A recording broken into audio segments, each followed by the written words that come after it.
เจชรีมาตาจีสวัสดีครับพี่น้องสหจะโยคีทุกท่าน Good evening brothers and sisters ขอให้เรายกพลังพร้อมกัน Now please raise Kundalini together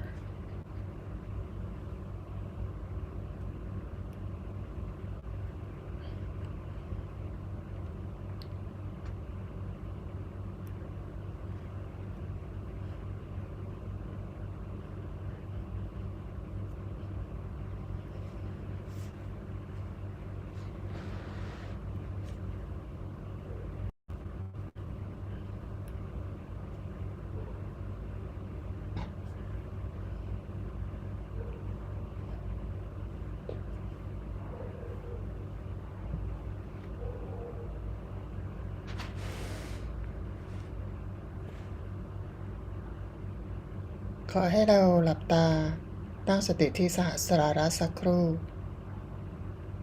Now please put your attention on Sahasrara for a while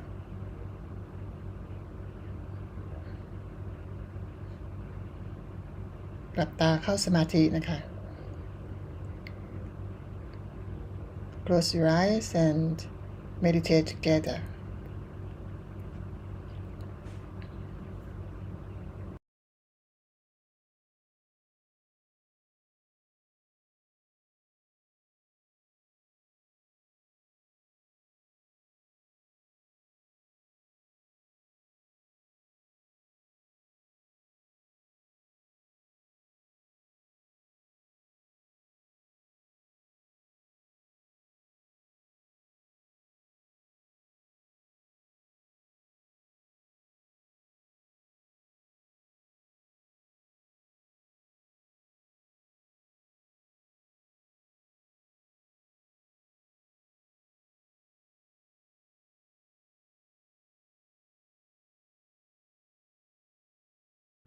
ในวันนี้เราจะฟังคำสอนของคุณแม่เกี่ยวกับจักรวิชุดดีนะเป็นเรื่องของสภาวะพยานการควบคุมอวัยวะที่วิชุดดีดูแลนะคะเรื่องของการใช้ปากคำพูดใช้ลิ้นนั่นเองนะคะ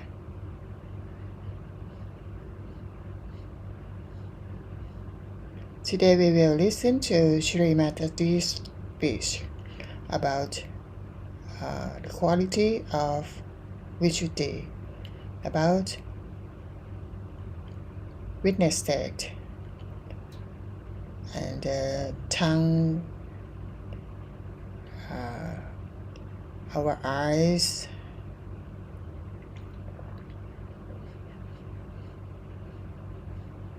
so please open your eyes ให้เราลืมตานะคะ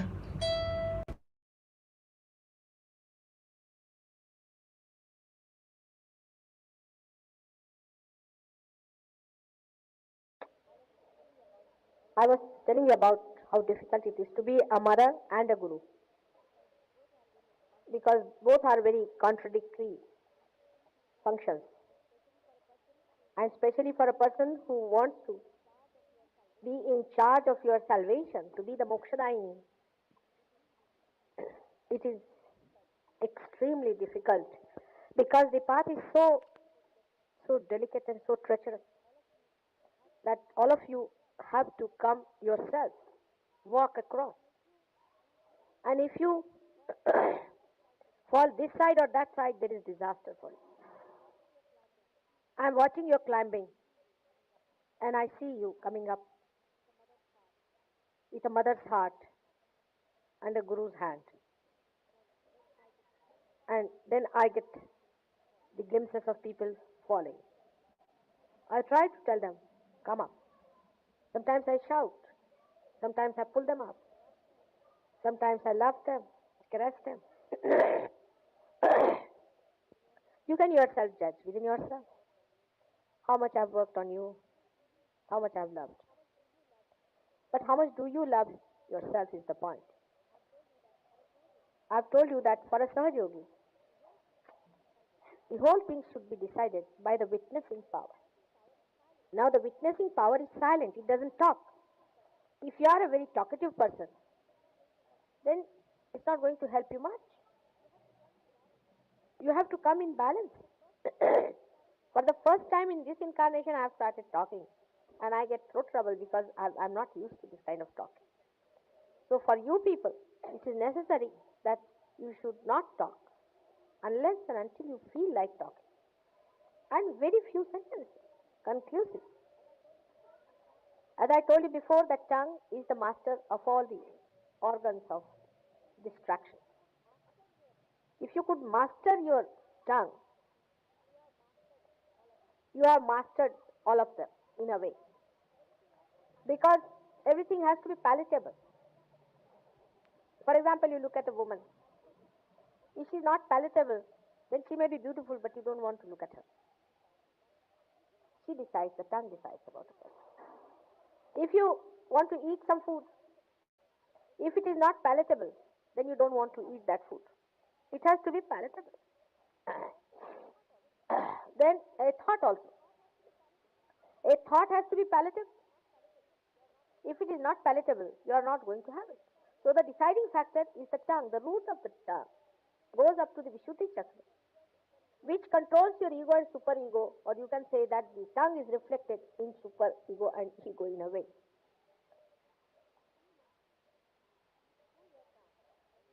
Through your tongue, when you speak, one can make out whether you are in the realm of ego or superego. She expresses, she decides. But if you understand her, then you know how to handle her. She is your friend. And Saraswati herself resides in your tongue. If you know how to handle your tongue, then Sahaja Yoga can rise very higher. Because when others meet you as Sahaja Yogis, they also see how the way you talk, the way you eat, the way the things are palatable to you.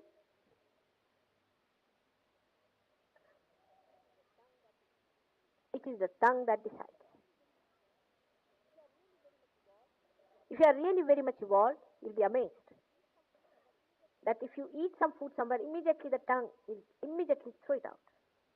It won't have it if it is something wrong. If some prasad so-called is given to you, which is given by some wrong type of man, immediately your tongue will throw it out. It won't be able to take it in.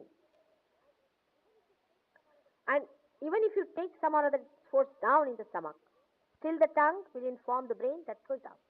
And the brain will inform the stomach that throw it out. It will be unpalatable.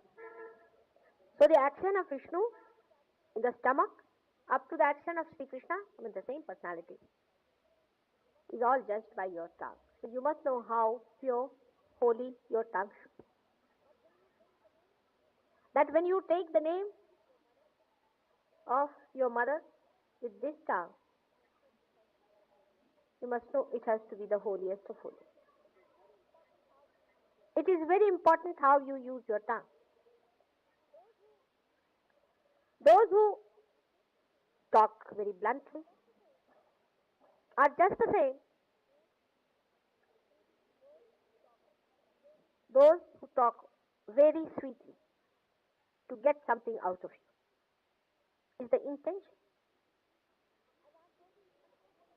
As I have told you, it controls ego and superego. Even if Sahaja Yogi understand that the witness is also here at the Vishuddhi chakra. So your witnessing power will increase and decrease according to your tongue. Of course, it controls 16 subplexes. It also controls the muscles of the eyes. It controls all the muscles. It controls the palate. It controls the teeth. It controls the ears. But ears, you hear something, you cannot control it. Tongue you can, because that is the thing which releases, which goes out. With the ear you cannot give anything to others. That is just one way. This is double way thing. You take in something and also you can throw out something. It has a double purpose. It is a very important organ, and that's why we have to look after our tongue. When the Kundalini is rising, that means one thing is there, that your attention has become subtle, from gross to subtle. But it has to become subtler and subtlest, and then it has to go beyond that.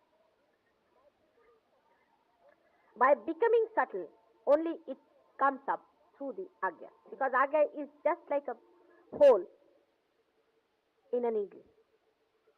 So it penetrates through that with the subtleness. Because of that subtleness, your attention sees everything but in a subtle form. Now this is a new experience for you. That's why you do not recognize what is that.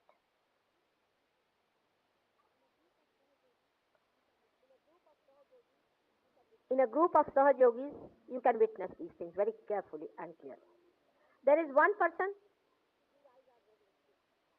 whose eyes are roving still around.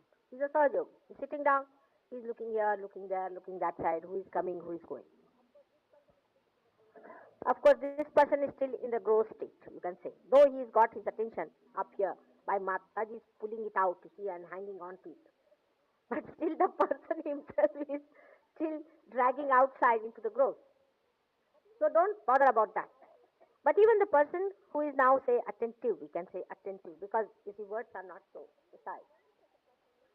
Even if you notice such a person, you will find his two forces in a very subtle way are acting. One is his subtle ego, another is a subtle super. When you become subtle, suddenly you get also powers of the subtle. Let us see the ego side of it. You start feeling inside yourself in a very subtle way that you do not recognize that it is ego. It is too subtle to be recognized. That you have got powers now to cure. You start feeling that now you have powers to raise the Kundalini. See how it goes down sedimenting into you. Then you start feeling you have powers to express yourself. Because you think you have learned Sahaj Yoga, and now you know the essence of it, and you can talk about it. This subtle ego develops into you. And the fourth type of subtle ego develops when you see the other person's super ego is developing. That is the most dangerous. It so happens that some people whose super ego develops now, because they have had previous gurus, previous problems, you see, the way they have been following religion, some mistakes and all that. Because of their mistakes, their super ego develops. You see something happening to them. Say Mr. X is spy. That a super ego is coming on to him, some negativity is flowing into him. So his ego starts developing against that force in a subtle way. Now he calls it a positive force. It is a positive force, no doubt. But he overcrosses it. When he overcrosses that side, he tries to push the super ego another person. He trips over. He thinks he's doing the right thing. Of course he is doing in a way, but to a point. And then he becomes very hot-tempered. He goes on passing remarks about others. He says harsh things. That's how the subtlest point starts. To a point is all right. To a point, because in this I would say Ganesh and Jesus should be treated as the judging points. Christ did not mind when he was crucified. Not only that, but he asked for forgiveness for all those. But if his mother was even touched by somebody, he would have taken out his 11 Rudras and killed them. That's the point. When it comes to your mother, then of course, your ego and superego both have a meaning. But beyond that, if it starts directed at every Sahaj Yogi, then you don't know where to have the balance. For example, then such people, anything done to them also they identify themselves with mother. And they think, no, he has said it to me, that means it is to mother also. It is not. You must know where you are criticized and where your mother is criticized. These are two things. That's why I said judging point is Christ. When he was crucified, he accepted it, though he was so much one with his mother. But still he could strike that line. When you are crucified, you are not to cry. But if anybody says anything against the mother, then of course. Now try to understand yourself. Now you are watching yourself. Whatever I am saying, you are watching yourself. It is for your good. That is how you find somewhere a person who gets a superego invasion. First of all, superego invasion is very, very deep and subtle. It's extremely deep. It comes into you in such a manner that you do not understand it. The other person who is very positive, so-called, will think that that person has got a negativity. But he won't know that he is overcrossing his positivity towards negativity itself, because once you cross this line, you go to this side. Once you cross this line, you go to this side. So immediately you are becoming negative once you cross this point. And it's the Sahasrara, is the Brahmarandra. Beyond the Brahmarandra, if you are pushing down, then you are crossing to the other side. You are playing into hands of other people.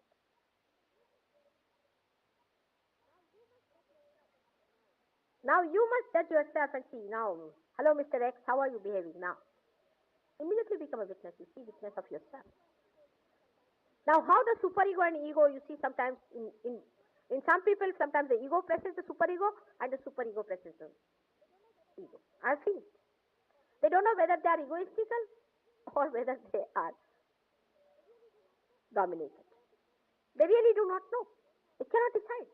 Because it's such a going on, wobbling all the time. That's why I say better. You must sit down, settle down. See for yourself. Am I settled? Watch within yourself. Even you can feel the force. Actually you can feel the force moving from this side to this side. You'll feel the force moving from this side to this side. Try to bring it in the center. Now, ego and superego, when they go on like that, you can say wobble one to another. It happens like this. At one moment, you start feeling dejected, frustrated, fed up with yourself, nonsense, get out. The other moment, you sit on yourself, sit on others. You ask others to get out. This is bad. I didn't like that man. That fellow came. That fellow caught me. That thing happened. This thing happened. Two extremes you move to. That's not the way to Sahaja. Sahaja means that you are a witness. Sahaja. It has double meaning. Sahaja is normally used for a word which is simple. You are in a Sahaj method. Means you are a witness. You watch it. Look at these trees. They are just witnessing. They are not saying anything. They are just there. It is to be. It is just to be at this point. Are we that? Every movement dealing with anything, then you will not have any organizational problems. You have organizational problems because you are not a witness. You will find two types of people. One who will say, I am suffering too much. The others will say, no, not me. Then they interchange also. See, their attitudes interchange. You can mix them. But you can just know where to stop it. You become a witness, silent. After talking for 1 minute, you just become silent. That's the best way. I think I can say a practical way. Is for your tongue is to be silent. As far as possible to be silent and be watching. But some people are silent and brooding. That's the worst thing that you are doing. No. Silent and watching. Neither brooding, not planning how to hurt others. And then suddenly a sentence will come out which will be so filthy, so cutting, so horrid, so full of venom that you think from where it has come, oh God. Such silence is absolutely useless. It should be like a river flowing. The river has its own depth and on top it is flowing. It's just 1 mile. That kind of a silence one should have. Not a forced one, but a silence of a witness. Even such a person is talking inside the flow of the silence. You are one with that silence which is filling you up all the time. And you can witness that in every leaf, in every movement of the leaf, you see the silence. They do not speak, but they manifest. In the same way, you do not speak, you manifest. Of course, human beings are higher than them because they speak. But if speak becomes a burden, a problem, a cutting instrument, it is better not to speak. Another thing a Sahaja Yogi must know, that eyes are very important for Sahaja Yoga. When the Kundalini rises, then the dilatation of the pupil takes place, because you have seen the children how their eyes are dilated, just gaping at everything. What is happening? Just gaping. Silence, the complete silent seeing goes on through the eyes. And that's why eyes are very important. You must learn to fix your eyes within yourself, in your heart. Humble down in your heart. Fix your eyes in your heart. I say that way, but I don't know if you can do it. I don't know if you can do it, but if you could do it, that's a very good way of doing things. Looking at everyone, gazing at everyone, seeing this, seeing that, is a very bad exercise for your eyes. It's a very bad habit. Try to keep your eyes low on the earth, Mother Earth, watching the lower part of the body than the face, because face, if you are made that way that you can watch the face, is all right, but you are not yet made. Best thing is to see to the feet, and your eyes will touch their gross sense, feet, from where the sensation of vibrations go up, upward, and the Kundalini rises better. Actually, those who suffer from low Kundalini rising, if they could rub oil on their feet and wash their feet, it's a very good thing. That's why Christ washed the feet of his disciples. I wish I could do that, if you allow me and permit. Because the whole grossness is in the feet. And if you touch somebody with your eyes, realize, people, I'm saying, their feet, most of their grossness will disappear. And you won't have that much problem with them. That's why Christ washed the feet of his disciples. You also wash your feet and keep them clean, so that the grossness drops out.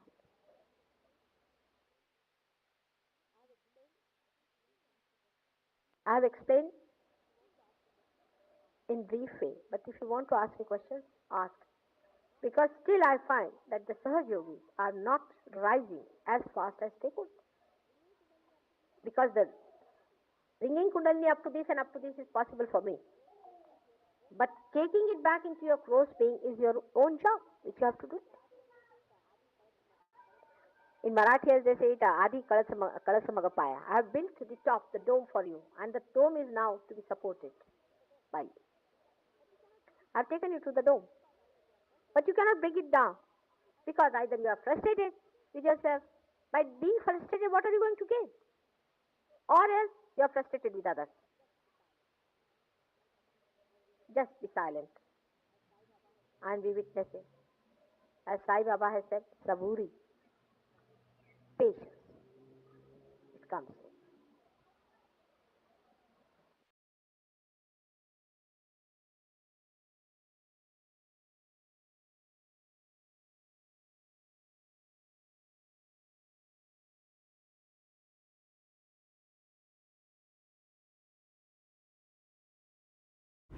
Jai Shri Mataji ขอให้เราเข้าสู่สมาธิสักครู่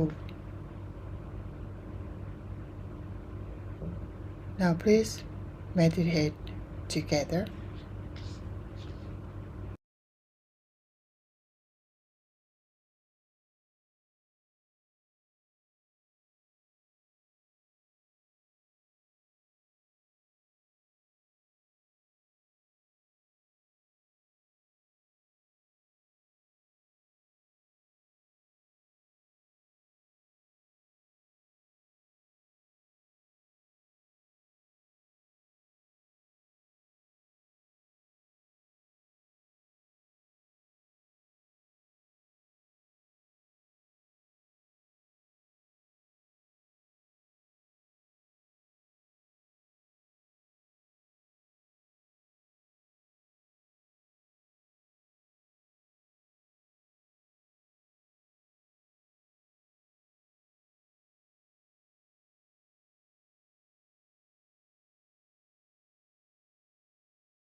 เฝ้ามองและสังเกตสติของเรานะคะว่าสติของเราอยู่ที่ไหน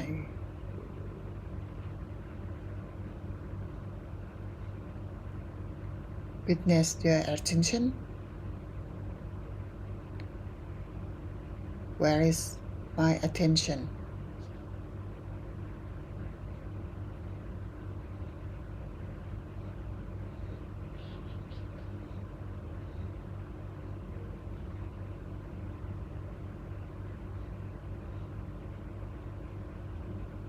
ถ้าเราอยู่ในสภาวะพยาน ไม่โต้ตอบ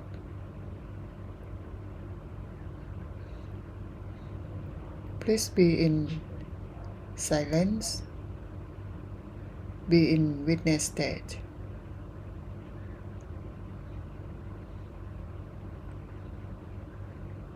Don't react.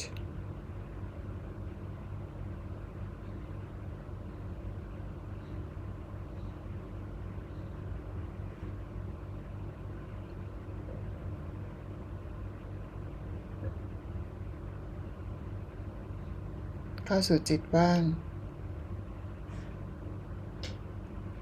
เปิดมือสัมผัส vibration.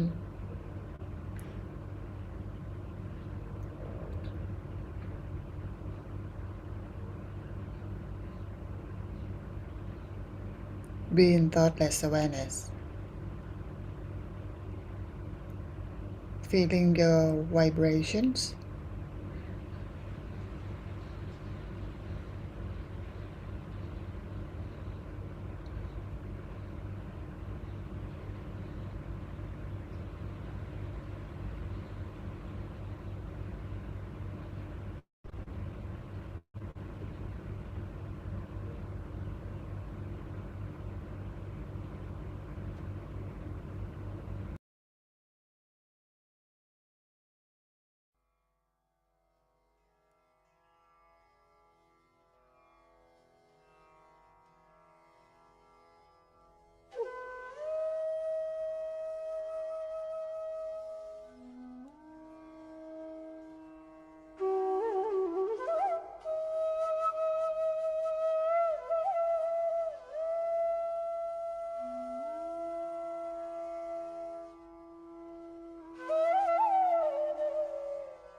Thank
เจชรีมาตาจีขอให้เราอยู่ในความเงียบสักครู่ Please be in silence for a few minutes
เจชรีมาตาจีตอนนี้ขอให้เรายกพลังพร้อมกัน Now please do collective Bandhan